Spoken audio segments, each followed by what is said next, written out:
தாவேக்கா ஆட்சிக்கு வந்த அடுத்த நாள்லேருந்தே அவங்க ஒரு நரேட்டிவை செட் பண்ண ஆரம்பிச்சிட்டாங்க. என்ன அப்படின்னா, ஊழல் இல்லாத ஒரு கவர்மெண்ட், லஞ்சம் இல்லாத ஒரு கவர்மெண்ட், அதை நோக்கி தான் செயல்பட போகிறோம், நாங்கள்லாம் தூய சக்தி அப்படின்னாங்க. நம்ம அப்பயே ஒரு வீடியோ போட்டோம், விஜய் தூய சக்தி கிடையாது அப்படின்ட்டு. ஏன் அப்படின்னா, இந்த குதிரை பேரம் அது இதுன்னு நிறைய பேசியாச்சு. ஓகேங்களா? இப்போ அடுத்து வேறு ஒரு ஸ்பெஷல் ஐட்டம் ரிலீஸ் ஆகியிருக்கு, வீடியோவே ரிலீஸ் ஆகியிருக்கு. என்ன அப்படின்னா, மாம்பாக்கம் ஊராட்சி மன்ற தலைவர் வீரா அவர் லஞ்சம் வாங்கின வீடியோ ரிலீஸ் ஆகியிருக்கு. இவர் யார் அப்படின்னா, செங்கல்பட்டு கிழக்கு மாவட்ட இணை செயலாளர் தாவேக்கா. ஓகேங்களா? ஸோ கட்சி பொறுப்பில் இருக்கார். இவர் தான் ஒரு கான்ட்ராக்டர்கிட்ட 1.30 லட்சம் லஞ்சம் வாங்கின வீடியோ ரிலீஸ் ஆகியிருக்கு. அந்த வீடியோவை அட்டாச் பண்ணுறேன் பாருங்கள். 30 ஒன்று தான் அனுப்பிச்சிட்டுங்களா? பார்த்துட்டிங்களா?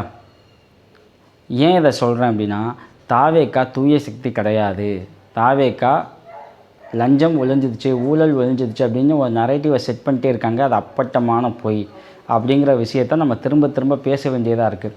சரி, லஞ்சம் ஒழியணும், ஊழல் ஒழியணும் தான், அதில் எந்த மாற்று கருத்தும் கிடையாது. ஆனால் அந்த வேலையை செய்யாமலே செஞ்சதாக இந்த கிரெடிட்ஸ் எடுத்துக்கிற வேலையை தாவேக்கா செய்ய பார்க்குது. அதை நம்ம அனுமதிக்க முடியாதுல்ல. ஏன்னா இப்போது கரூர் வந்தார் யார், சிஎம் விஜய். அப்போது என்ன பேசினார், கவர்மெண்ட் ஆஃபீஸில் லஞ்சமே வாங்குறதில்ல, கேட்டாலும் கொடுக்காதீங்க அப்படின்ட்டு பேசிட்டு போனார். அதுவும் போய், ஏன்னா லஞ்சம் இப்போயும் வாங்கிட்டு தான் இருக்காங்க. இதை யாரை வச்சுட்டு சொன்னார் அப்படின்னா, எம்ஆர் விஜயபாஸ்கரை மேடையில் வச்சுக்கிட்டே இவர் பேசுகிறாரு. என்ன கான்செப்ட் அது? அவரை வச்சுக்கிட்டே ஊழல் கிடையாது, லஞ்சம் கிடையாது அப்படின்னா அவரே உட்காந்து சிரிச்சுக்கிட்டு இருப்பார். ஏன்னா அவர் மேலே அவ்வளோ ஊழல் குற்றச்சாட்டு இருக்குது. அவரோட அஃபிடவிட் பார்த்தோம் அப்படின்னா, அவர் மேலே இருக்க குற்றச்சாட்டுகளை திருப்ப அது பக்கமாக போயிட்டே இருக்குது. கிட்டத்தட்ட 10-12 பக்கம் போகுது. ஸோ அவ்வளவு புகார் அவர் மேலே இருக்குது. அவரை வச்சுக்கிட்டே ஊழல் ஒழிஞ்சிருச்சு, லஞ்சம் ஒழிஞ்சிருச்சு அப்படின்ட்டு இவர் சிஎம் விஜய் பேசினார். இதோடு இல்லை, நான் இதை மட்டும் பேசலை, அன்னைக்கு நிறைய விஷயங்கள் பேசினார். நிறைய பொய், அடுக்கடுக்காக பொய். அதோடு சேர்ந்து இந்த கவர்மெண்ட் ஆஃபீஸில் லஞ்சம் ஒழிஞ்சிருச்சு அப்படின்ற ஒரு விஷயத்தையும் பேசினார். பார்த்தீங்களா?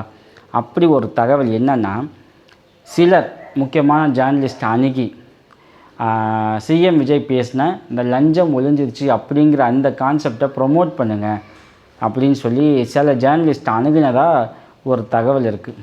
அதை ஹைலைட் பண்ண சொல்லி. எதுக்கு அதை ஹைலைட் பண்ணணும்? அது கண்டிப்பாக ஒழிஞ்சிருச்சு அப்படின்னா அது ஆட்டோமேட்டிக்காக ரீச் ஆகிடும். அதை ஏன் நீங்கள் ஹைலைட் பண்ணுறீங்க அப்படின்னா, தாவேக்கா அப்படி ஒரு நரேட்டிவை செட் பண்ண பார்க்குறாங்க. விஜய் வந்தோடனே கம்ப்ளீட்டாக க்ளீன் ஆகிடுச்சு அப்படின்ட்டு. ஸோ மக்கள் கவர்மெண்ட் ஆஃபீஸ் போனால் அவங்களுக்கே தெரிய போகுது க்ளீன் ஆச்சா இல்லையான்ட்டு. இந்த நரேட்டிவ்லாம் அதிகபட்சம் 2 நாளைக்கு தாங்கும், அவ்வளவுதான். அதுக்கு மேலே இந்த நரேட்டிவ்க்கு உயிர் கிடையாது. இதை உட்காந்து நீங்கள் பேசிகிட்டு இருப்பீங்க அப்படின்னா இது என்ன கான்செப்ட்டு? இது கேட்குறவனை பற்றி நீங்கள் என்ன நினைக்கிறீங்க? மக்கள் மேலே ஒரு பயம் இல்லை, ஒரு மரியாதை இல்லை, என்ன வேணாலும் இந்த மக்கள்கிட்ட பேசலாம் அப்படிங்கிற ஒரு கான்செப்டில் தாவேக்கா கண்டினியூஸாக இதை திரும்ப செஞ்சுக்கிட்டே இருக்குது. அதுதான் இப்போ இந்த வீடியோ. மாம்பாக்கம் ஊராட்சி மன்ற தலைவர் 1.30 லட்சம் லஞ்சம் வாங்கின அந்த வீடியோ ரிலீஸ் ஆச்சு. இது மட்டும் கிடையாது, ஏற்கனவே புஷி ஆனந்த் மேலே ஒரு ஊழல் குற்றச்சாட்டு இருக்குது. அரசு வழக்கறிஞர் நியமிக்கிறதுல 20-30 லட்சம் வரைக்கும் ஒரு பணம் வாங்குறாரு அப்படின்னு சொல்லி ஒரு புகார் வச்சது எங்களை மாதிரி ஜேர்னலிஸ்ட் கிடையாது.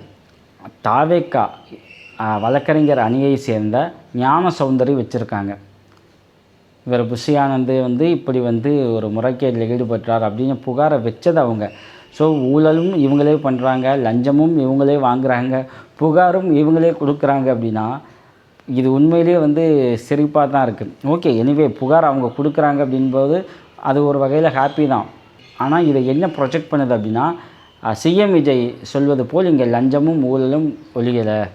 ஒரு சினிமா டைலாக் வரும், கெட்டதை யாரும் பண்ணக்கூடாது, நான் மட்டும்தான் பண்ணுவேன் அப்படின்ட்டு. அந்த மாதிரி லஞ்சமும் ஊழலும் இவங்க மட்டுமே தான் வாங்குவாங்க போல், வெளியில் யாரும் வாங்கக்கூடாது, நான் மட்டும்தான் வாங்குவேன் அப்படிங்கிற ஒரு அஸ்திரத்தை கையில் எடுத்து தாவேக்கா வீரியமாக செயல்பட்டு இருக்குது. இதுக்கடையில் இன்னொரு விஷயம் நம்ம பார்க்கணும். கட்சிக்குள்ளே ஏகப்பட்ட பஞ்சாயத்து இருக்குது, ஓகேங்களா? இந்த வழக்கறிஞர் நியமிக்கிற அந்த விஷயத்துலேயே அமைச்சர் நிர்மல்குமாருக்கும் அமைச்சர் புஷி ஆனந்துக்கும் இடையில் மிகப்பெரிய ஒரு வாரே நடந்திருக்கு, ஓகேங்களா? அதில் இப்போதைக்கு புஷி ஆனந்த் கை ஓங்கி இருக்கிறதாகவும் ஒருவேளை புஷி ஆனந்தோட நேம் டேமேஜ் ஆச்சு அப்படின்னா அந்த இடத்துக்கு தன்னை ப்ளேஸ் பண்ண நிர்மல்குமார் வந்து முயற்சி செய்கிறதா ஒரு தகவல் வந்துக்கிட்டு இருக்குது.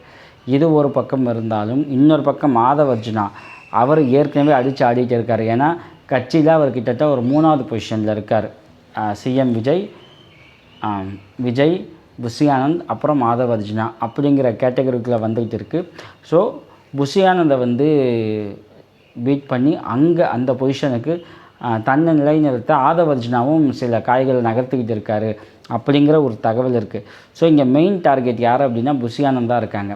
நீங்கள் இப்போ சமீபமாக சர்ச்சையில் சிக்கினவங்கள பாருங்களேன். இந்த இன்ஸ்பெக்ஷன் போய் சிக்கினவங்கள விடுங்க, கீர்த்தனா மாதிரியான அமைச்சர்கள், அது வந்து ஒரு பெரிய இம்பேக்ட் கிடையாது. ஆனால் கில்லி சரத் அவர் வந்து இந்த போதைப்பொருள் விஷயத்தில் சிக்கினார் பார்த்திங்களா, அது ஒன்று. இப்போது லஞ்சம் வாங்கி மாட்டினாரே வீரா, மாம்பாக்கம் ஊராட்சி மன்ற தலைவர், இவர், இப்படி ஒரு மிகப்பெரிய பதில் சொல்ல முடியாத குற்றச்சாட்டுகள்லாம் யார் மேலே வந்துக்கிட்டு இருக்குது அப்படின்னா அது வந்து அமைச்சர் புஷி ஆனந்தோட ஆதரவாளர்கள். ஸோ இவரோட சப்போர்ட்டர்ஸ் மேலே தான் மிகப்பெரிய குற்றச்சாட்டுகள் வந்துக்கிட்டு இருக்குது.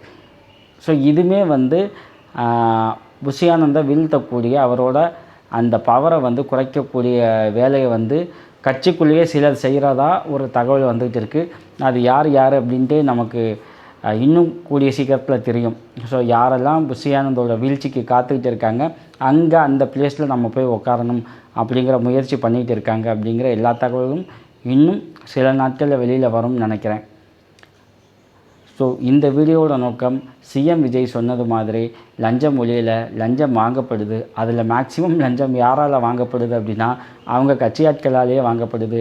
கண்டினியூஸாக அவங்க கட்சிக்குள்ளேயே புகார் வருது, அவங்க கட்சி ஆட்களே வீடியோ ரிலீஸ் பண்ணிடுறாங்க. இதெல்லாம் வந்து சிஎம் விஜய் வந்து பார்க்கணும். இதுக்கு நம்ம ஆன்சர் கேட்டோம்னு வச்சுக்கோங்களேன், டெஃபினட்டாக அவர் இதுக்கு ஆன்சர் சொல்ல மாட்டார். அவர் என்ன சொல்வார் அப்படின்னா, நான் 5 நிமிஷம் பேசினா கொளத்தூரில் கொத்து புரோட்டா அப்படின்ட்டு போயிடுவார். ஏன்னா அவர் அதை சொல்லியே எஸ்கேப் ஆகிட்டு இருக்கார். மக்கள் பிரச்சனைக்கு எந்த பதிலும் அவர் விஜய்கிட்டேருந்து வர்றது கிடையாது. மீண்டும் வேறொரு வீடியோ குறித்து பேசுவோம். தேங்க்யூ.